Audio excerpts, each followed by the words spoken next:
It's another day, and it's your old friend, Geri Atrik. I had one grandfather by the name of James F. Dunn, and he was born in Mystic, Connecticut, the son of a whaler, as the story goes, and came to Stamford, Connecticut, and started a business. I think it was a plumbing business. But anyway, he ended up with as a buyer of properties. I mean, he owned tenement houses in Stamford and had built houses up in the ridges and owned them and rented them. So he retired when he was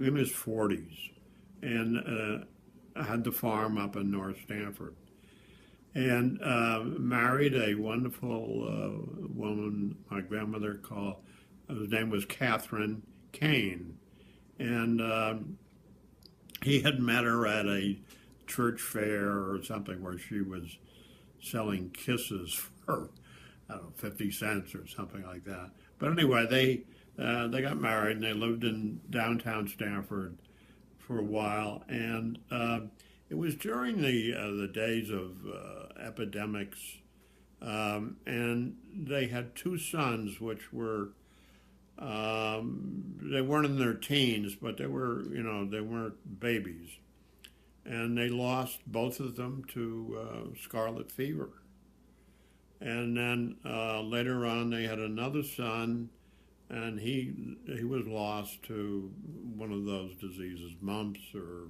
measles or something.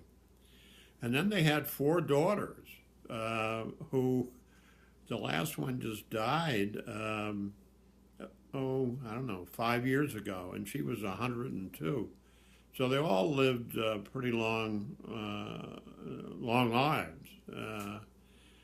But anyway, he he was very protective of his daughters, and when a beau would become calling on them up at the farm, um, he would always have like a right of, well, I don't know what the correct word for it, but it was, he put them through the ringer in that he would take them through the barn, and in the back of the barn there was a trap door that led down rickety stairs to a dirt cellar where he kept his hard cider and also, they'd store the vegetables for the winter and that sort of stuff.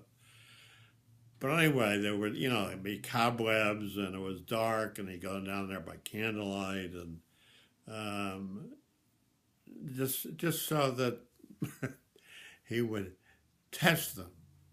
And of course, it was built on a hillside, so the back of it there was a door you could walk right in. But he never took them that way. He took them maybe out that way after.